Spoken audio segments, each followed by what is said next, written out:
ನಮೋ ತಸ್ಸ ಭಗವತೋ ಅರಹತೋ ಸಮ್ಮಾ ಸಂಬುದ್ಧಸ್ಸ ಬುದ್ಧಂ ಶರಣಂ ಗಚ್ಛಾಮಿ ಧಮ್ಮಂ ಶರಣಂ ಗಚ್ಛಾಮಿ ಸಂಘಂ ಶರಣಂ ಗಚ್ಛಾಮಿ. ಬುದ್ಧರತ್ನ, ಧಮ್ಮರತ್ನ, ಸಂಘರತ್ನ ಈ ತ್ರಿರತ್ನಗಳಿಗೆ ಶಿರಸ ನಮನಗಳನ್ನು ಸಲ್ಲಿಸುತ್ತೇನೆ. ಪರಮ ಪೂಜ್ಯ ಗುರುಗಳಾದ ಆಚಾರ್ಯ ಬುದ್ಧರಕಿತ ಬಡ ಬಂತೇಜಿಯವರ ಪಾದಕ್ಕೆ ನಮಸ್ಕರಿಸುತ್ತಾ, ನಮ್ಮ ಹಿರಿಯ ಬಂತೇಜಿ ಆಗಿರ್ತಕ್ಕಂಥ ಕස්සಪ ಮಹಾಥೇರ ಗುರು ಬಂತೇಜಿಯವರ ಪಾದಕ್ಕೆ ನಮಿಸುತ್ತಾ, ಸಂಘಕ್ಕೆ ನಮಿಸುತ್ತಾ, ಎಲ್ಲ ಉಪಾಸಕ ಉಪಾಸಕಿಯರಿಗೆ ಮಂಗಳ ಮೈತ್ರಿಯ ಸ್ವಾಗತವನ್ನು ಕೋರುತ್ತೇನೆ. ಮಹಾಬೋಧಿ ಸೊಸೈಟಿ ಬೆಂಗಳೂರು ಇಲ್ಲಿ ಇವತ್ತಿನ ದಿವಸ 3 ಮೇ 2026 ಕಾರ್ಯಕ್ರಮಕ್ಕೆ ಎಲ್ಲರಿಗೂ ಸ್ವಾಗತ.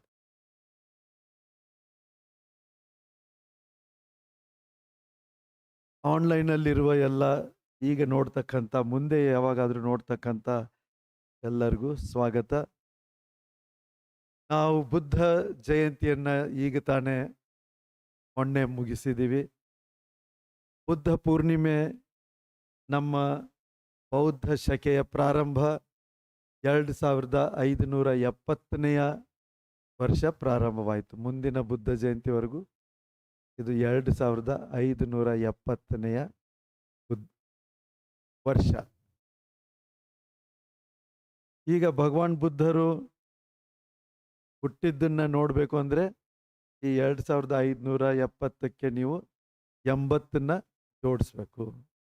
ಯಾಕೆಂದರೆ 80 ವರ್ಷ ಅವರು ಭಗವಾನ್ ಬುದ್ಧರಿದ್ದು ಧರ್ಮೋಪದೇಶ ಮಾಡಿ ಹೋಗಿದ್ರು, ಮಹಾಪರಿನಿಬ್ಬಾಣ ಆಗಿ. ಈ ಒಂದು ಎಣಿಕೆ ಏನಿದೆ ಮಹಾಪರಿನಿಬ್ಬಾಣದ ವರ್ಷದಿಂದ ಪ್ರಾರಂಭ ಆಗತ್ತೆ. ಸೊ ಆದ್ದರಿಂದ ಉಪಾಸಕ ಉಪಾಸಕಿಯರೇ, 26 ಶತಮಾನಗಳು ಕಳೆದವು. 26 ಶತಮಾನಗಳ ಕಳೆದ ಮೇಲೆಯೂ ನಾವು ಇವತ್ತು ಭಗವಾನ್ ಬುದ್ಧರನ್ನು, ಓ ಭಗವಾನ್ ಬುದ್ಧರೇ ಇವತ್ತು ಅವು ಇರಲೇಬೇಕು ಅಂತ ಅನ್ನುವಷ್ಟು ಅವರ ಪ್ರಸ್ತುತತೆಯನ್ನು ನಾವು ನೋಡ್ತಾ ಇದ್ದೀವಿ. ಭಗವಾನ್ ಬುದ್ಧರ ಈ ಕರುಣೆ ಮೈತ್ರಿಯ ಸಂದೇಶ ಆಗಿರ್ಬೋದು, ಭಗವಾನ್ ಬುದ್ಧರ ಈ ಉದಾರತೆ ಬಗ್ಗೆ, ದಾನದ ಬಗ್ಗೆ ಸಂದೇಶ ಆಗಿರ್ಬೋದು, ಹಂಚಿಕೊಳ್ಳುವುದರ ಬಗ್ಗೆ ಸಂದೇಶ ಆಗಿರ್ಬೋದು, ಎಲ್ಲಕ್ಕಿಂತ ಮಿಗಿಲಾಗಿ ಅಜ್ಞಾನದಿಂದ ಹೊರಗಡೆ ಬರೋ ಸಂದೇಶ ಆಗಿರ್ಬೋದು. ಜನ ಎಂತಿಂಥ ಅಜ್ಞಾನದಲ್ಲಿ ಸಿಕ್ಕಿ ಹಾಕಿಕೊಂಡಿದ್ದಾರೆ ಅಂತಂದರೆ, ಒಬ್ಬರಿಗಿಂತ ಒಬ್ಬರು ಹಿಂಸೆಯನ್ನು ಪ್ರತಿಪಾದನೆ ಮಾಡುವಂಥ ಜನ ಬೇಕಾದಷ್ಟು ಸಿಗ್ತಾರೆ ನಿಮಗೆ. ಲೋಭವನ್ನು, ಆಸೆ ದುರಾಸೆಯನ್ನು ಹುಟ್ಟಿಸಿ ಜೀವಿಸ್ತಾ ಇರಿ ಅಂತ ಹೇಳೋರು ಬೇಕಾದಷ್ಟಿದ್ದಾರೆ ಅಲ್ವಾ? ಎಷ್ಟೊಂದು ವಸ್ತುಗಳನ್ನು, ಸಾಮಗ್ರಿಗಳನ್ನು ಪ್ರೊಡ್ಯೂಸ್ ಮಾಡ್ತಾರಲ್ಲ, ಅವುಗಳನ್ನು ಮಾರಾಟ ಮಾಡಲಿಕ್ಕೆ ಅಡ್ವರ್ಟೈಸ್ಮೆಂಟ್ ಮಾಡ್ತಾರೆ, ಆಸೆಯನ್ನು ಹುಟ್ಟಿಸ್ತಾರೆ. ಅದ್ರ ಮೂಲಕ ಕೋಟಿ ಕೋಟಿ ರೂಪಾಯಿಯ ವ್ಯವಹಾರ, ನಮ್ಮ ಆರ್ಥಿಕ ಪರಿಸ್ಥಿತಿ ಎಲ್ಲ ಅದ್ರ ಮೇಲೆ ಡಿಪೆಂಡ್ ಆಗಿಬಿಟ್ಟಿದೆ. ಆದರೆ ಅದು ಲೋಭದ ಮೇಲೆ ನಿಂತಿದೆ. ಇದು ಜಾಸ್ತಿ ದಿನ ನಿಲ್ಲಲ್ಲ. ಎಷ್ಟಂತೂ ನೀವು ಇವತ್ತು ಲೋಭದಿಂದ ನಿಲ್ಲಿಸ್ತೀರಿ, ನಾಳೆ ಮತ್ತೆ ಲೋಭದ ಮೇಲೆ ನಿಲ್ಲಿಸ್ಬೇಕು, ಮತ್ತೆ ನಾಳೆ ಲೋಭದ ಮೇಲೆ ನಿಲ್ಲಿಸ್ಬೇಕು. ಎಷ್ಟು ದಿವಸ ಅಂತೂ ಈ ಲೋಭದ ಮೇಲೆ ನಿಲ್ಲಿಸೋದಕ್ಕೆ ಸಾಧ್ಯ? ನಮ್ಮ ಇಡೀ ಆರ್ಥಿಕತೆನೇ ಲೋಭದ ಮೇಲೆ ನಿಂತಿದೆ. ಜಾಸ್ತಿ ದುಡ್ಡು, ಜಾಸ್ತಿ ಇದು ಬರಬೇಕು ಅಂತ ಹೇಳಿ ಜಾಸ್ತಿ ಆಸೆ ದುರಾಸೆಯನ್ನು ಹುಟ್ಟಿಸೋದು, ಆ ಆಸೆ ದುರಾಸೆಯ ದೌರ್ಬಲ್ಯತೆಯನ್ನು ಉಪಯೋಗಿಸಿ ಆರ್ಥಿಕ ವ್ಯವಸ್ಥೆ ಬೆಳೆಸೋದು.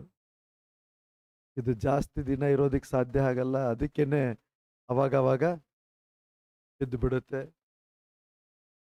ಎಕನಾಮಿಕ್ ಡೌನ್ಫಾಲ್ ಆಗುತ್ತೆ. ಆಮೇಲೆ ಎಷ್ಟು ಜನಗಳಿಗೆ ತೊಂದರೆ ಆಗತ್ತೆ. ದ್ವೇಷದ ಮೇಲೆ ಲೋಭದ ಮೇಲೆ ನಿಂತ್ರೆ ಅದು ಸ್ಥಿರವಾಗಿರಲ್ಲ. ಅವಶ್ಯಕತೆಯ ಮೇಲೆ, ಉದಾರತೆಯ ಮೇಲೆ, ಹಂಚಿಕೊಳ್ಳುವುದರ ಮೇಲೆ ನಿಂತ್ಕೊಳ್ಬೇಕು. ಹಂಚಿಕೊಳ್ಳುವುದು, ಈಗ ನಮ್ಮಲ್ಲಿ ಏನಿದೆ ನಾವು ನಮಗೆ ಎಷ್ಟು ಬೇಕೋ ಅಷ್ಟು ಇದನ್ನ ಮಾಡಿ ಉಳಿದಿದ್ದನ್ನು ಬೇರೆಯವರು ಸುಖವಾಗಿರಲಿ ಅಂತ ಹೇಳಿ ಯಾವಾಗ ನಾವು ಹಂಚ್ಕೊಳ್ತೀವಿ ಆವಾಗ ಇಡೀ ಲೋಕವೇ ನನ್ನ ಕುಟುಂಬ ಅಂತ ನಮ್ಮ ಮನಸ್ಸಿನಲ್ಲಿ ಬರುತ್ತೆ. ಬರೀ ನಾನು ಮಾತ್ರ ಇರ್ತೀನಿ ಅಂತಂದರೆ ಆಗಲ್ಲ. ನಾನು ಮಾತ್ರ ಇರ್ತೀನಿ ಅಂದರೆ ಒಬ್ಬರೇ ಇರಿ, ನೀವು ಸಾಧ್ಯ ಇದೆಯಾ? ಬೇರೆಯವ್ರು ಏನು ಮಾಡಿದ್ದು ಟಚ್ ಮಾಡಬಾರ್ದು, ಸಾಧ್ಯ ಇದೆಯಾ? ಇವಾಗ ಈ ಟೇಬಲ್ಲು, ಇದು ಕಾರ್ಪೆಟ್ಟು, ಎಲ್ಲ ವಸ್ತುಗಳು ಬೇರೆಯವರೇ ಕೊಟ್ಟಿದ್ದು. ನಮ್ಮಿಂದ ಸ್ವಂತ ಇದರಿಂದ ಆಗಿರೋದು ಎಲ್ಲೋ ಒಂದೋ ಎರಡೋ ಎಲ್ಲೋ ಇರ್ಬೋದು. ಅದು ಬಿಟ್ಟರೆ ಬೇರೆಯವರು ಎಲ್ಲ ಮಾಡೇ ಕೊಟ್ಟಿರೋದನ್ನೇ ನಾವು ಯೂಸ್ ಮಾಡ್ತೀವಿ. ಆದರೆ ಅದನ್ನು ನಾವು ಹಂಚ್ಕೊಳ್ಳುವಾಗ ಅವ್ರು ಯಾರು ಲೆಕ್ಕಕ್ಕೆ ಬರಲ್ಲ. ಆ ಥರ ಇದ್ದರೆ ನಮ್ಮ ಮನೋಭಾವನೆ ಆ ಥರ ಇದ್ದರೆ ಸರಿ ಇರಲ್ಲ. ಆದ್ದರಿಂದನೇ ಭಗವಾನ್ ಬುದ್ಧರು ಈ ದಾನ ದಾನ ದಾನ ಅಂತೇಳಿ ದಾನದ ಬಗ್ಗೆ ಎಷ್ಟು ಇದನ್ನ ಹೇಳಿಕೊಟ್ಟಿದ್ದಾರೆ. ದಾನದ ಇವಾಗ ಪಿಂಡ ಪಾತ್ರಕ್ಕೆ ಹೋಗ್ತಾ ಇದ್ರಲ್ಲ, ಪ್ರತಿದಿನ ಬೆಳಿಗ್ಗೆ ಪಿಂಡ ಪಾತ್ರೆ ತಗೊಂಡು ದಾನ ಸ್ವೀಕಾರಕ್ಕಾಗಿ ಹೋಗ್ತಾ ಇದ್ರಲ್ಲ, ಯಾಕೆ ಹೋಗ್ತಾ ಇದ್ರು? ಅದರಿಂದ ಜನಗಳಿಗೆ ಎಷ್ಟು ಕಲ್ಯಾಣ ಆಗ್ತಿತ್ತು, ಅವರಿಗೆ ಎಷ್ಟು ಉಪಯೋಗ ಆಗ್ತಿತ್ತು. ಭಗವಾನ್ ಬುದ್ಧರಂಥವರಿಗೆ, ಅರ್ಹಂತರಿಗೆ, ಇತರ ಆರ್ಯರಿಗೆ, ಭಿಕ್ಷುಗಳು ಭಿಕ್ಷುಣಿಯರಿಗೆ ದಾನ ಕೊಡೋದು. ಆ ದಾನ ಕೊಡುವ ಮನಸ್ಸು ಬೆಳೀತಾ ಬೆಳೀತಾ ಮತ್ತೆ ಯಾರಿಗೆ ಸಹಾಯ ಮಾಡಬೇಕು ಅವರಿಗೆ ಸಹಾಯ ಮಾಡಲಿಕ್ಕೆ ದಾನ ಕೊಡೋದು. ಈ ರೀತಿ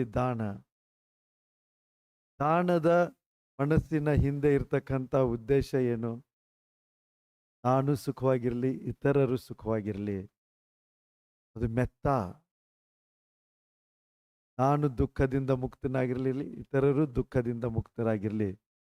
ಕರುಣಾ.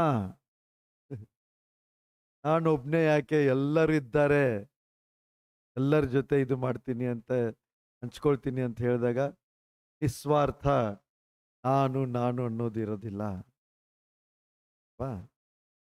ಹೀಗೆ ಭಗವಾನ್ ಬುದ್ಧರು ಪ್ರತಿದಿನ ಪಿಂಡಪಾತ ಈ ದಾನ ಸ್ವೀಕಾರ ಮಾಡೋದಕ್ಕೆ ಹೋಗ್ತಾ ಇದ್ರು. ಆದರೆ ಪ್ರತಿದಿನ ಎಲ್ಲ ಒಳ್ಳೆಯ ಆಹಾರ ಸಿಗುತ್ತೆ ಅಂತಿಲ್ಲ. ಕೆಲವೊಂದು ಸಾರಿ ಒಳ್ಳೆ ರುಚಿ ಆಹಾರ ಸಿಗೋದು, ಕೆಲವೊಂದು ಸಾರಿ ಕೆಟ್ಟದಾಗಿರೋದು ಸಿಗೋದು, ಕೆಲವೊಂದು ಸಾರಿ ಏನೂ ಸಿಗೋದು ಇಲ್ಲ. ಇವಾಗ ಬಂತೇಜಿಗಳು ಬೆಳಿಗ್ಗೆ ಹೋಗ್ಬಿಡ್ತಾರೆ 6:30 7 ಗಂಟೆಗೆ. ಅಷ್ಟು ಬೇಗ ಅಡುಗೆ ಮಾಡೋದು ಕೆಲವೊಂದು ಜನ ಮಾಡ್ತಾರೆ, ಕೆಲವೊಂದು ಜನ ಮಾಡಲ್ಲ ಅಲ್ವಾ? ಆಗಿನ ಕಾಲದಲ್ಲಿ ಈಗಿನ ಕಾಲದಲ್ಲೂ ಎಲ್ಲಿ ದಾನ ಮಾಡ್ತಾರೆ, ಬಂತೇಜಿಗಳು ಬರ್ತಾರೆ ಅಂತ ಹೇಳ್ಬಿಟ್ಟು ಬೆಳಿಗ್ಗೆ ಬೇಗ ಪ್ರಿಪೇರ್ ಮಾಡ್ತಾರೆ. ಕೆಲವೊಂದು ಕಡೆ ಮಾಡಲ್ಲ. ಒಂದು ಸಾರಿ ಭಗವಾನ್ ಬುದ್ಧರು ಒಂದು ಊರಲ್ಲಿದ್ರು.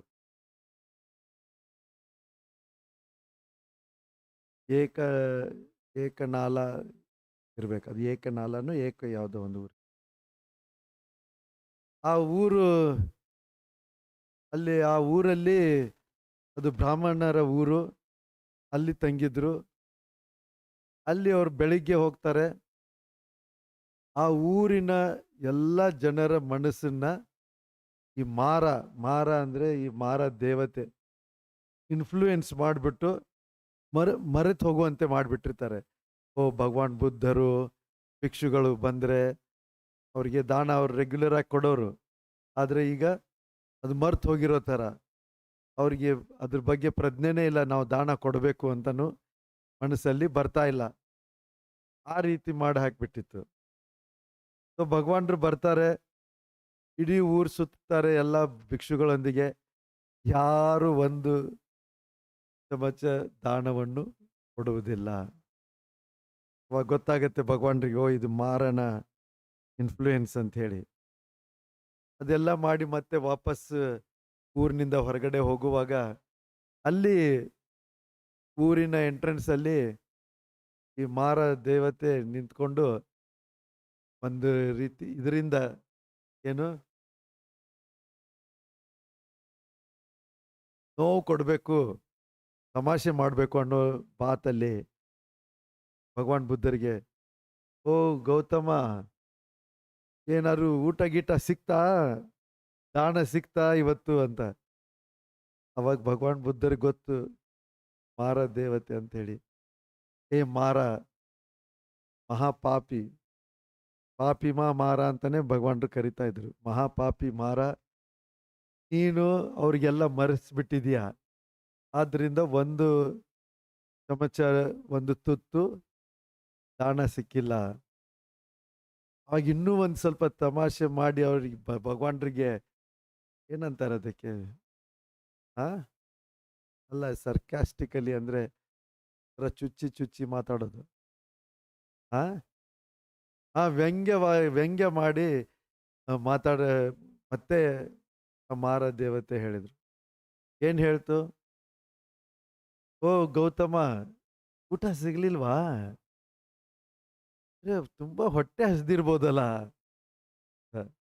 ಹಾ, ಅವಾಗ ಭಗವಾನ್ ಹೇಳ್ತಾರೆ, ಏ ಪಾಪಿ ಮಾರ,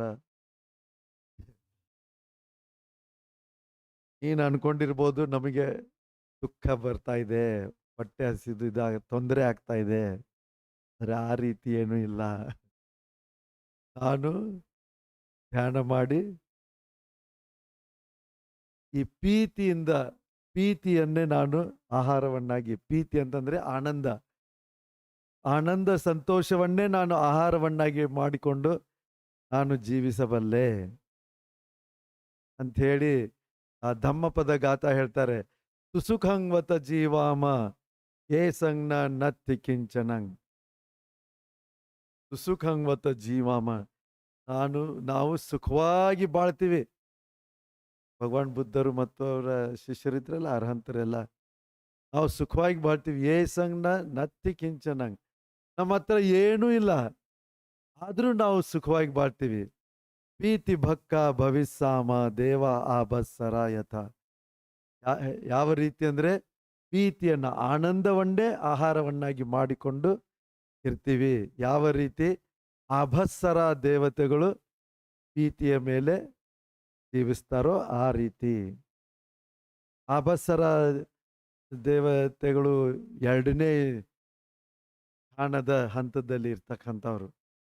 ಅಲ್ಲಿ ಪ್ರೀತಿಯ ಸುಖ ಅದೇ ಆಹಾರ.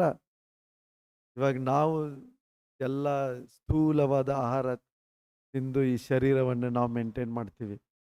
ಆದರೆ ಅವರು ಆ ಪ್ರೀತಿಯನ್ನೇ ಆಹಾರವನ್ನಾಗಿ ಮಾಡಿಕೊಂಡು ಅದೇ ಶಕ್ತಿನಲ್ಲೇ ಇರೋದು. ಅದೆಂತ ಒಳ್ಳೆ ಜಾಗ ಅಲ್ವಾ? ಸಂತೋಷದಿಂದ ಸಂತೋಷವೇ ಆಹಾರ ಅಂತಂದ್ರೆ ಎಂತ ಆರಾಮಾಗಿರೋದು. ಸೊ ಆ ರೀತಿ ಭಗವಾನ್ರು ಹೇಳ್ತಾರೆ. ಸೊ ಭಗವಾನ್ರು ಆ ಊರಿಗೆ ಯಾಕೆ ಹೋಗಿರ್ತಾರೆ ಅಂತಂದ್ರೆ, ಅಲ್ಲಿ 500 ಜನ ಯುವತಿಯರು ಇರ್ತಾರೆ, ಹುಡುಗಿಯರು, ಯುವತಿಯರು. ಅವರ ಮೇಲೆ ಕರುಣೆಯಿಂದ ಹೋಗಿರ್ತಾರೆ. ಅವ್ರು ಎಷ್ಟು ಮನಸ್ಸಿನಲ್ಲಿ ಅವರೆಲ್ಲ ಆಲ್ರೆಡಿ ಬೆಳವಣಿಗೆ ಹೊಂದ್ಬಿಟ್ಟಿರ್ತಾರೆ. ಅಲ್ಲಿ ಆ ಊರಿನಲ್ಲಿ ಆ ಸಮಯದಲ್ಲಿ ಒಂದು ದೊಡ್ಡ ಹಬ್ಬ ನಡೀತಾ ಇರುತ್ತೆ. ಈ ಮಾರನ ಒಂದು ಇನ್ಫ್ಲೂಯೆನ್ಸ್ ಇಂದ ಒಂದು ಅವ್ರು ದಾನ ಕೊಡ್ಲಿಲ್ಲ, ಎರಡನೇದ್ದು ಮಹಾ ಮಿಥ್ಯಾ ದೃಷ್ಟಿನಲ್ಲಿ ಸಿಕ್ಕಾಕೊಂಡ್ಬಿಟ್ಟಿದ್ರು.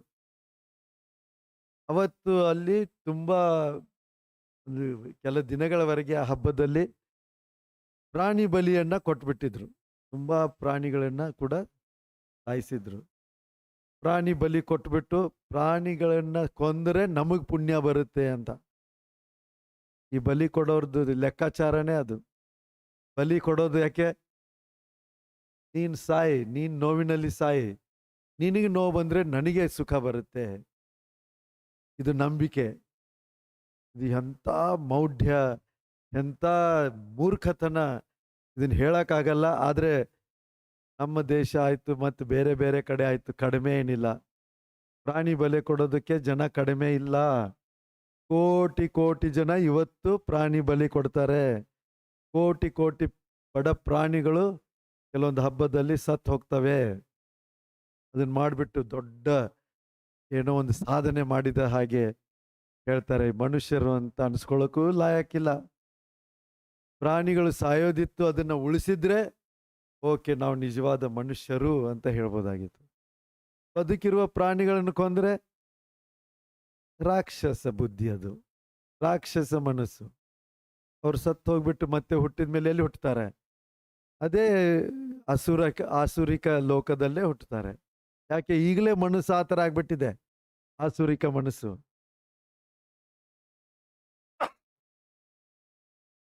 ಆಸುರಿಕ ಮನಸ್ಸಿನಿಂದ ಮಾಡಿ ಬೆಳೆಸಿ ಅದೇ ಥರ ಕಮ್ಮಗಳನ್ನು ಮಾಡಿದ್ರೆ ಸತ್ ಮೇಲೆ ಆಸುರ ಲೋಕದಲ್ಲೇ ಹುಟ್ಟೋದು. ಕಾರಣ ಪರಿಣಾಮ, ಕಾರಣ ಕಾರ್ಯ ನಿಯಮ ಇದೆಯಲ್ಲ, ಅದ್ರ ಪ್ರಕಾರ ಏನು ಕಾರಣ ಇರುತ್ತೋ ಅದೇ ರೀತಿ ಫಲಗಳು ಬರ್ತವೆ. ಸೊ ಅದನ್ನೆಲ್ಲ ಮಾಡಿ ಅಂತ ಒಂದು ದೊಡ್ಡ ಮೂರ್ಖತನದಲ್ಲಿ ಇರ್ತಾರೆ. ಅವರ ಈ 500 ಜನ ಮಕ್ಕಳು, ಹುಡುಗಿಯರು, ಯುವತಿಯರು, ಇವಾಗ ಅವ್ರು ಬೆಳೀತಾ ಇದ್ದಾರೆ, ಇವಾಗ ಮದುವೆ ವಯಸ್ಸಿಗೆ ಬಂದಿರಂಥವ್ರು. ಅಂಥ ಯುವತಿಯರು 500 ಜನ ಆ ಕೊನೆಯ ದಿನ, ಅದು ಹಬ್ಬದ ಕೊನೆಯ ದಿನ, ಅವ್ರು ಏನು ಮಾಡ್ತಾರೆ, ನದಿಗೆ ಹೋಗಿಬಿಟ್ಟು ಅಲ್ಲಿ ಒಂದು ಸೆರೆಮನಿ ಮಾಡಿ, ಎಲ್ಲರೂ ಸ್ನಾನ ಮಾಡಿ, ನೀರಿನಲ್ಲಿ ಚೆನ್ನಾಗಿ ಆಟ ಆಡಿ, ಆಮೇಲೆ ಹೊಸ ಬಟ್ಟೆಗಳನ್ನು ಹಾಕ್ಕೊಂಡು, ಆಭರಣಗಳನ್ನು ಹಾಕ್ಕೊಂಡು, ಎಲ್ಲರೂ ಫ್ರೆಶ್ ಆಗಿ ಸುಂದರವಾಗಿ ಅವರಲ್ಲಿಂದ ತಮ್ಮ ಊರಿಗೆ, ತಮ್ಮ ಮನೆಗಳಿಗೆ ಹೋಗೋರು ಇರ್ತಾರೆ. ಭಗವಾನ್ ಬುದ್ಧರು ಅಲ್ಲಿ ಊರಿನ ಎಂಟ್ರೆನ್ಸಲ್ಲಿ ಒಂದು ಮರದ ಕೆಳಗಡೆ ಕುಳಿತಿರ್ತಾರೆ. ಅದೇ ಈ ಮಾರ ಬಂದು ತಲೆ ತಿಂತಾ ಇರ್ತಾನೆ. ಈಗ ಅವ್ರು 500 ಜನ ಬರ್ತಾರೆ. ಅವ್ರು ಬರ್ತಾ ಬರ್ತಾ ಸಡನ್ ಆಗಿ ನೋಡ್ತಾರೆ ಭಗವಾನ್ ಬುದ್ಧರಲ್ಲಿ ಕುಳಿತಿದ್ದಾರೆ. ಅವರಿಗೆ ತುಂಬ ಶ್ರದ್ಧೆ ಬಂದ್ಬಿಡುತ್ತೆ 500 ಯುವತಿಯರಿಗೆ. ಬಂದು ಎಲ್ಲರೂ ಬಂದು ನಮಸ್ಕಾರ ಮಾಡ್ತಾರೆ. ನಮಸ್ಕಾರ ಮಾಡಿ ಕುಳಿತುಕೊಂಡಾಗ ಮತ್ತೆ ಈ ಮಾರ ಬರ್ತಾನೆ. ಮಾರ ಬಂದು ಮತ್ತೆ ಹೇಳ್ತಾನೆ, ಓ ಗೌತಮ, ಹೊಟ್ಟೆ ತುಂಬಿದ್ಯಾ ಅಥವಾ ಹೊಟ್ಟೆ ಹಸಿದಿದ್ಯಾ? ವ್ಯಂಗ್ಯವಾಗಿ ಇನ್ನೂ ಸ್ವಲ್ಪ ಇದನ್ನ ಮಾಡಲಿಕ್ಕೆ. ಭಗವಾನ್ ಹೇಳ್ತಾರೆ, ನನಗೆ ಅದು ಹೊಟ್ಟೆ ಹಸಿಯೋದು ಅದೆಲ್ಲ ಯಾವುದೂ ಇಲ್ಲ, ನಾನು ಸಂತೋಷವಾಗಿದ್ದೀನಿ, ಹೋಗಯ್ಯ. ಮತ್ತೆ ಹೇಳ್ತಾನೆ, ಓ ಖಂಡಿತ ನಿಮಗೆ ಹೊಟ್ಟೆ ಹಸಿದು ನಿಮಗೆ ತುಂಬ ನೋವಾಗ್ತಿರ್ಬೋದಲ್ವಾ ಅಂತ. ನೀವು ಬೇಕಂದ್ರೆ ಇವಾಗ ಹೋಗಿ ಇನ್ನೊಂದ್ಸರಿ ಪಿಂಡಪಾತ ಮಾಡಿ ಏನಾದರೂ ಸಿಗ್ಬೋದು ಅಂತ. ಆಗ ಭಗವಾನ್ ಹೇಳ್ತಾರೆ, ಮನಸ್ಸಲ್ಲಿ ಗೊತ್ತಾಗತ್ತೆ ಯಾಕೆ ಅವನು ಆ ಥರ ಹೇಳ್ತಾ ಇದ್ದಾನೆ ಅಂದರೆ, ಭಗವಾನ್ರು ಈ ಸಾರಿ ಹೋದಾಗ ಮತ್ತೆ ಆಹಾರ ಸಿಗಲ್ಲ, ಆಮೇಲೆ ಜನಗಳ ಮುಂದೆ ಅವನು ಬೈಬೇಕು ಅಂತ ಪ್ಲ್ಯಾನ್ ಮಾಡಿರ್ತಾನೆ. ಅಲ್ಲಿ ಎಲ್ಲರ ಮುಂದೆ ಮರ್ಯಾದೆ ತೆಗಿತೀನಿ, ಭಗವಾನ್ ಬುದ್ಧರ ಮರ್ಯಾದೆ ತೆಗಿತೀನಿ ಅಂತ. ಭಗವಾನ್ರಿಗೆ ಗೊತ್ತಾಗುತ್ತೆ. ಅವಾಗ ಭಗವಾನ್ ಹೇಳ್ತಾರೆ, ಏ ಪಾಪಿ ಏ ಪಾಪಿ ಮಾರ, ಈ ಗಾಥೆಯನ್ನು ಹೇಳ್ತಾರೆ. ಸುಸುಖಂವತ ಜೀವಾಮ ಏ ಸಂಗ್ನೋ ನತ್ತಿ ಕಿಂಚನಂಗ್ ಪ್ರೀತಿ ಭಕ್ಕ ಭವಿಸ್ಸಾಮ ದೇವ ಆಭತ್ತರ ಯಥ. ನಾವು ಈ ಪ್ರೀತಿ ಆನಂದವನ್ನೇ ಊಟ ಮಾಡಿ ಇರ್ತಕ್ಕಂಥವ್ರು, ಸಂತೋಷದಿಂದ ಇದ್ದೇವೆ. ಯಾವ ರೀತಿ ಆಭತ್ಸರ ದೇವತೆಗಳು ಇರ್ತಾರೋ ಆ ರೀತಿ ಇದ್ದೀವಿ. ನೀನೆಲ್ಲ ಇದನ್ನ ಮಾಡಬೇಡ, ನಿನ್ನನ್ನು ನೋಡ್ಬಿಟ್ಟಿದ್ದೀನಿ, ತೊಗಲಾಚೆ ಅಂತ ಹೇಳ್ತಾರೆ. ಈಗ ಇದನ್ನ ಕೇಳ್ಬಿಟ್ಟು 500 ಜನ ಯುವತಿಯರಿದ್ರಲ್ಲ, ಈ ಗಾಥೆಯನ್ನು ಕೇಳಿ ಎಲ್ಲರೂ ಸೋತಾಪಣ್ಣ ಆಗ್ಬಿಡ್ತಾರೆ. ಅವ್ರಿಗೆ ಅರ್ಥ ಆಗ್ಬಿಡುತ್ತೆ ಮನಸ್ಸು ಅಂದ್ರೆ ಏನು, ಮನಸ್ಸಿನ ಬೆಳವಣಿಗೆ ಅಂದ್ರೆ ಏನು. ಇದು ಸಮಥ ಅಂತಂದ್ರೆ ಮನಸ್ಸನ್ನು ಶಾಂತಗೊಳಿಸಿ ಏಕಾಗ್ರಗೊಳಿಸುವ ಸ್ಥಿತಿಗಳು, ಸಮತ ಭಾವನಾ ಅಂತ ಹೇಳ್ತಾರೆ. ಸೊ ಸಮತದಲ್ಲಿ ಬೆಳೆಸ್ತಾ ಹೋದ್ರೆ ಈ ಜಾಣಗಳು ಸಿಗ್ತವೆ. ಅದು ಒಂದು ಕಡೆ ಆಯ್ತು. ಎರಡನೇದ್ದು ಕಮ್ಮ ಮತ್ತು ಕಮ್ಮದ ಪರಿಣಾಮ. ಆ ನಿಯಮದ ಬಗ್ಗೆನೂ ಅವರಿಗೆ ಅರಿವಾಗ್ಬಿಡುತ್ತೆ. ಏನ್ ಮಾಡಿದ್ರೆ ಕೆಟ್ಟದ್ದು, ಏನ್ ಮಾಡಿದ್ರೆ ಒಳ್ಳೆಯದು. ಆ? ಏನ್ ಮಾಡಿದ್ರೆ ಆ, ಪುಣ್ಯ ಪಾರಮಿ ಬೆಳಿತವೆ ಅಂತ ಹೇಳಿ ಅದ್ರ ಮೇಲೆ ಅವ್ರ ಮನಸ್ಸನ್ನ ಹಾಕಿ ಧ್ಯಾನ ಮಾಡ್ತಾರೆ, ವಿಪಸ್ಸನ ಧ್ಯಾನ ಮಾಡ್ತಾರೆ. ಅಲ್ಲಿ ಅವರು ಸೋತಾಪಣ್ಣ ಆಗ್ಬಿಡ್ತಾರೆ. ನೋಡ್ಬಿಟ್ಟು ಮಾರನಿಗೆ ತಡ್ಕೊಳಕ್ಕಾಗಲ್ಲ, ಓಡೋಗ್ಬಿಡ್ತಾನೆ. ಇಂಥ ಒಂದು ಪರಿವರ್ತನೆ ಆಗಬಾರದು ಅನ್ನೋದೇ ಮಾರನ ಉದ್ದೇಶ. ಈಗಲೂ ಬೇಕಾದಷ್ಟು ಜನ ಮಾರರಿದ್ದಾರೆ.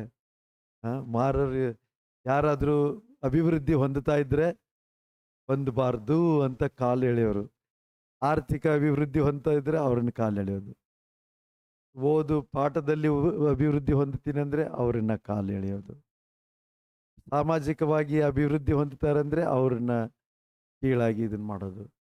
ಈ ರೀತಿ ಎಲ್ಲ ರೀತಿಯ ಇದನ್ನ ನಡೀತಾನೆ ಇರುತ್ತೆ. ಇದು ಅದರ ಒಂದು ಮುಂದುವರೆದ ಭಾಗವಾಗಿ ಮಾರ ಯಾರೂ ನನ್ನ ಹತೋಟಿಯಿಂದ ಹೋಗಬಾರ್ದು ಅಂತ, ಅದೊಂದು ಹುಚ್ಚುತನ ಮಾರ ದೇವತೆಗೆ. ಎಲ್ಲರೂ ಅವನ ಕೈಯಲ್ಲೇ ಇರಬೇಕು, ಅವನ ಕಂಟ್ರೋಲಲ್ಲಿ ಇರಬೇಕು ಅಂಥೇಳಿ. ಕೆಲವೊಂದು ಜನ ಮೂರ್ಖ ಮೂರ್ಖ ನಾಯಕರು ಇರ್ತಾರೆ. ಅವರು ನಮ್ಮ ಕಂಟ್ರೋಲಲ್ಲೇ ಇರಬೇಕು ಜನ ಅಂಥೇಳಿ ಅವ್ರನ್ನ ಒಡೆದು ಹಾಕೋದು, ಅವರನ್ನು ಅವಿದ್ಯೆಯಲ್ಲಿ ಇಡೋದು, ಅವರಲ್ಲಿ ಏನೋ ತಲೆನಲ್ಲಿ ಒಂದು ಮಿಥ್ಯಾ ದೃಷ್ಟಿ ತುಂಬಿಸ್ಬಿಟ್ಟು ಜಗಳ ಮಾಡ್ಕೊಂಡಿರಯ್ಯ ಅಂತ ಇದನ್ನು ಮಾಡೋದು, ಅದೆಲ್ಲ ಮಾಡ್ತಾರಲ್ಲ, ನಾವು ನೋಡ್ತೀವಿ ಅವನ್ನೆಲ್ಲ. ಸೊ ಇದು ನಡೀತಾ ಇದೆ. ಇದೆಲ್ಲ ಮಾರ ಬುದ್ಧಿ, ಇವೆಲ್ಲ ಟಿಪಿಕಲ್ ಮಾರ ಬುದ್ಧಿಗಳು. ಸೊ ಹೀಗೆ ಭಗವಾನ್ ಬುದ್ಧರ ಧಮ್ಮವನ್ನು ಇದನ್ನು ಮಾಡಿದಾಗ ನಾವು ಈ ಉದಾರತೆ, ದಾನದ ಉದಾರತೆಯನ್ನು, ಶೀಲದ ಪರಿಶುದ್ಧತೆಯನ್ನು ಮತ್ತು ಧ್ಯಾನದ ಬೆಳವಣಿಗೆ ಮಾಡ್ತಾ ಮಾಡ್ತಾ ಜ್ಞಾನವನ್ನು ಪರಿಪಕ್ವ ಮಾಡಬೇಕು. ಜ್ಞಾನ ಪರಿಪಕ್ವ ಆಯಿತು ಅಂತಂದರೆ ಬೋಧಿ ಜ್ಞಾನ ಸಿಗುತ್ತೆ. ಸೊ ಇದನ್ನು ನಾವು ಪಡೀಲಿಕ್ಕೆ ಪ್ರಯತ್ನ ಮಾಡ್ತಾ ಇರಬೇಕು.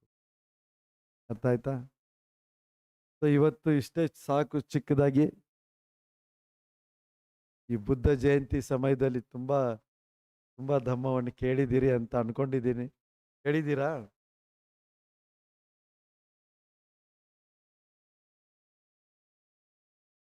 ನೀವು ಕೇಳಿದಿರೋ ಬಿಟ್ಟಿದ್ದೀರೋ, ನಾನಂತೂ ತುಂಬ ಹೇಳಿದ್ದೀನಿ. ಇಲ್ಲಿ ಭಾನುವಾರ ನಾವು ಶುರು ಮಾಡಿದ್ದು 19ನೇ ತಾರೀಕು. ಅದರ ನಂತರ ಯಾದಗಿರಿ ಅಲ್ಲಿ ಧರ್ಮೋಪದೇಶ ಮಾಡಿದ್ದೀನಿ. ಯಾದಗಿರಿ ಆದಮೇಲೆ ಅಲ್ಲಿಂದ ಶಹಾಪುರ್, ಅಲ್ಲಿಂದ ವಾಡಿಯಿಂದ ಬೀದರ್, ಭಾಲ್ಕಿ, ಬೀದರ್, ಮತ್ತು ಅಲ್ಲಿ ಮಹಾರಾಷ್ಟ್ರ ಬಾರ್ಡರ್ ಅಲ್ಲಿ, ಆಮೇಲೆ ಬಳತ್ ಅಂತ ಹೇಳ್ತಾರೆ, ಬಳತ್ ಅಂತ ಊರು, ಚಿಕ್ಕ ಹಳ್ಳಿನಲ್ಲಿ, ಆಮೇಲೆ ಗುಲ್ಬರ್ಗಾದಲ್ಲಿ, ಆಮೇಲೆ ಸಿಂದಗಿ, ಇಷ್ಟೆಲ್ಲ ಮಾಡಿ ತಿರ್ಗಾ ಇಲ್ಲಿ ಮೈಸೂರು, ಆಮೇಲೆ ಚಾಮರಾಜನಗರ ಪಕ್ಕ ನಾಗವಳ್ಳಿ, ಅಲ್ಲೆಲ್ಲ ಇಷ್ಟೊಂದು ಹಳ್ಳಿಗಳಲ್ಲೆಲ್ಲ ದೂರ ದೂರ ಹೋಗಿ ಸುಮಾರು ಒಂದು 15 ಜಾಗಗಳಲ್ಲಿ ಅಂತೂ ಖಂಡಿತ ಮಾಡಿರಲೇಬೇಕು. 15ರಿಂದ 20 ಅಷ್ಟೊಂದು ಪ್ರೋಗ್ರಾಮ್ಸ್ಗಳೆಲ್ಲ ಮಾಡಿ ಧರ್ಮೋಪದೇಶ ನಾನು ಒಬ್ಬನೇ ಮಾಡಿದ್ದಷ್ಟು. ಇನ್ನು ನಮ್ಮ ಬಂತೇಜಿಗಳು ಮತ್ತೆ ಬೇರೆ ಊರಿಗೆಲ್ಲ ಹೋಗಿದ್ದಾರೆ. ಈ ಬುದ್ಧ ಜಯಂತಿಯಲ್ಲಿ ಸಕಲೇಶ್ಪುರಕ್ಕೆ ಹೋಗಿದ್ದಾರೆ, ತುಮಕೂರಿಗೆ ಹೋಗಿದ್ದಾರೆ, KGFಗೆ ಹೋಗಿದ್ದಾರೆ, ಕಲಬುರ್ಗಿಗೆ ಹೋಗಿದ್ದಾರೆ. ಈ ಕಡೆ ಸ್ವಲ್ಪ ದಿನ ಮುಂಚೆ ಇಲ್ಲಿ ಮಂಗಳೂರಿಗೆ ಹೋಗಿ ಅಲ್ಲೆಲ್ಲ ಧರ್ಮೋಪದೇಶ ಮಾಡಿದರು. ಆಮೇಲೆ ಇಲ್ಲಿ ಕಾರವಾರಗೂ ಹೋಗಿದ್ರು, ಇವರು ಅರೇಂಜ್ ಮಾಡಿದ್ರು ಕಾರವಾರಲ್ಲಿ. ಸೊ ಈ ರೀತಿ ಲಾಸ್ಟ್ ಒಂದು 15-20 ದಿನಗಳಿಂದ ಈ ಧಮ್ಮದ ಭಗವಾನ್ ಬುದ್ಧರಿಗೆ ನಾವು ವಂದಿಸ್ಬೇಕು. ಯಾವ ರೀತಿ ಮಾಡೋದು? ಪೂಜೆ ಮಾಡ್ತೀವಿ, ಧ್ಯಾನ ಮಾಡ್ತೀವಿ, ಸಂಘದಾನ, ಅದೇ ರೀತಿ ಧಮ್ಮದಾನ. ನಮ್ಮ ಎಲ್ಲ ಬಂತೇಜಿಗಳು 120 ಬಂತೇಜಿಗಳು ಹಗಲು ರಾತ್ರಿ ಕೆಲಸ ಮಾಡಿದ್ದಾರೆ. ಹಗಲು ರಾತ್ರಿ ಅಲ್ಲಿ ಇಲ್ಲಿ ಇನ್ನು ಆನ್ಲೈನಲ್ಲಿ ಧಮ್ಮದ ಉಪದೇಶಗಳಿದ್ದವು ಎಷ್ಟೊಂದು ಕಡೆ. ಸೊ ಈ ರೀತಿ ಧರ್ಮ ಪ್ರವಚನದ ಒಂದು ದೊಡ್ಡ ಕಾರ್ಯಕ್ರಮ. ಆಮೇಲೆ ಆಸ್ಪತ್ರೆಗಳು, ಅನೇಕ ಆಸ್ಪತ್ರೆಗಳಲ್ಲಿ ಈ ದಾನ ಸೇವೆ ಮಾಡಿರ್ತಕ್ಕಂಥದ್ದು ಒಂದಲ್ಲ ಎರಡಲ್ಲ. ನಮ್ಮ ಬೆಂಗಳೂರಿಂದ 4 ಮಾಡಿದ್ದೀವಿ, ಮೈಸೂರಿಂದ, ಅದೇ ರೀತಿ ಬೇರೆ ಬೇರೆ ಬ್ರ್ಯಾಂಚ್ಗಳಿಂದ, ಹೈದರಾಬಾದಿಂದ 6. ಆ ರೀತಿ ಎಲ್ಲ ನೋಡಿದರೆ ಒಂದು 30-40 ಆಸ್ಪತ್ರೆಗಳಲ್ಲಿ ಖಂಡಿತ ನಮ್ಮ ಮಹಾಬೋಧಿಯಿಂದ ಆಗಿದೆ. ಧರ್ಮ ಪ್ರವಚನ, ಆಮೇಲೆ ಈ ಸೇವೆ, ಆಮೇಲೆ ಮತ್ತೆ ಈ ಪ್ರಾಣಿಗಳನ್ನು ಉಳಿಸೋದಕ್ಕೆ ಅದಕ್ಕೆ ಮಾಡಿರೋ ಇದನ್ನ ಪ್ರಾಣಿ ಪಕ್ಷಿಗಳು ಮೀನುಗಳನ್ನು ಅನೇಕ ಕಡೆ ಉಳಿಸಿರೋದು, ಅದಕ್ಕೆ ಆಹಾರ ಕೊಟ್ಟಿರೋದು, ಗೋಶಾಲೆಯಲ್ಲಿ ಮೇವು ಹಾಕಿರೋದು ಮಂಡ್ಯ ಹತ್ರ. ಆ ರೀತಿ ಎಲ್ಲ ಒಂದಿಷ್ಟು ಕಾರ್ಯಕ್ರಮಗಳು. ಇನ್ನು ಯೂತ್ ಪವರ್ ಅವ್ರಿಗೆ ರೀಚ್ ಔಟ್ ಆಗಲಿಕ್ಕೆ 9 ಯೂನಿವರ್ಸಿಟಿ ಕಾಲೇಜುಗಳಲ್ಲಿ ಟಾಕ್ಸ್ ಕೊಟ್ಟು ಈ ಏನಂತಾರೆ ಸಂವಾದ, ಕ್ವಶನ್ ಆನ್ಸರ್ ಎಲ್ಲ 9 ಕಾಲೇಜುಗಳಲ್ಲಿ ಬೆಂಗಳೂರಲ್ಲಿ, ಒಂದಲ್ಲ ಎರಡಲ್ಲ. ಒಂದೊಂದು ಸಾರಿ 200 ಜನ, 300 ಜನ, 400 ಜನ, 100 ಜನ, ಆ ರೀತಿ ಅಲ್ಲ. ಸೊ ಈ ರೀತಿಯಾಗಿ ಹಳ್ಳಿಗೂ ಮುಟ್ಟಿದ್ದೇವೆ, ಈ ಯುವ ಪೀಳಿಗೆಗೂ ಮುಟ್ಟಿದ್ದೇವೆ. ಜನಗಳಿಗೆ ಶ್ರದ್ಧೆ ಭಕ್ತಿಯಿಂದ ಇದನ್ನು ಮಾಡಲಿಕ್ಕೆ, ದಾನವನ್ನೆಲ್ಲ ಮಾಡಲಿಕ್ಕೆ ಅನೇಕ ಕಾರ್ಯಕ್ರಮಗಳು. ಈ ಪಿಂಡಪಾತ ದಾನ ಅದು 7 ದಿವಸ ಇತ್ತು, ಅದು ನಡ್ಕೊಂಡೋಗಿದೆ. ಪ್ರಾಣಿಗಳನ್ನು ಮರ್ತಿಲ್ಲ, ಎಲ್ಲ ಮಾಡಿ ಪುಣ್ಯವನ್ನು ಎಲ್ಲ ಜೀವಿಗಳಿಗೂ ಹಂಚಿದ್ದೀವಿ. ಸೊ ಇದರಲ್ಲಿ ನೀವೆಲ್ಲ ಪಾಲ್ಗೊಂಡಿದ್ದೀರಿ, ನೀವೆಲ್ಲರೂ ತುಂಬ ಸಹಾಯ ಮಾಡಿದ್ದೀರಿ. ಇಲ್ಲಾಂದರೆ ಸಹಾಯ ಮಾಡಿಲ್ಲ ಅಂದರೆ ಇದು ಮಾಡಲಿಕ್ಕೆ ಆಗ್ತಾ ಇರಲಿಲ್ಲ. ಎಲ್ಲರ ಸಹಾಯ, ಎಲ್ಲರೂ ಒಂದೇ ರೂಪಾಯಿ ಕೊಟ್ಟಿರಲಿ, ಲಕ್ಷ ರೂಪಾಯಿ ಕೊಟ್ಟಿರಲಿ, ಒಂದೇ ನಿಮಿಷಕ್ಕೆ ಸಮಯ ಕೊಟ್ಟಿರಲಿ, ಇಲ್ಲಿ ದಿನ ಕಳೆದು ಸೇವೆ ಮಾಡಿದ್ದೀರಿ ಅಂತ ಸಮಯ ದಾನ, ನಿಮ್ಮ ಕೌಶಲ್ಯತೆ ದಾನ, ಆರ್ಥಿಕ ದಾನ, ಬೇರೆ ಬೇರೆ ಎಲ್ಲ ದಾನಗಳನ್ನು ಮಾಡಿದ್ದೀರಿ. ಇದೆಲ್ಲವೂ ನಿಮಗೆ ನಿಬ್ಬಾಣಕ್ಕೆ ಕಾರಣವಾಗಲಿ. ಬುದ್ಧ ಧಮ್ಮ ಸಂಘದ ಆಶೀರ್ವಾದ ನಿಮ್ಮ ಮೇಲೆ ಯಾವಾಗಲೂ ಇರಲಿ. ಪಡೆ ಬಂತೇಜಿಯವರು ಈ ಮಹಾಬೋಧಿ ಪ್ರಾರಂಭ ಮಾಡಿ ಇಷ್ಟೆಲ್ಲ ನಮಗೆ ಸರಿಯಾದ ಮಾರ್ಗದಲ್ಲಿ ನಡೆಸ್ಕೊಂಡು ಹೋಗ್ತಾ ಇದ್ದಾರೆ. ಅವರಿಗೂ ನಮ್ಮ ಅತೀವ ಕೃತಜ್ಞತೆಗಳು. ನಮ್ಮ ಇಲ್ಲಿ ಒಬ್ಬರು ಬಂತೇಜಿಯವರ ಮನಸ್ಸಲ್ಲಿ ಪಡೆ ಬಂತೇಜಿ ಬಂದು ತುಂಬ ಚೆನ್ನಾಗಿ ಎಲ್ಲ ಬೋಧನೆ ಮಾಡಿ ಹೋದ್ರಂತೆ ಮೊನ್ನೆ.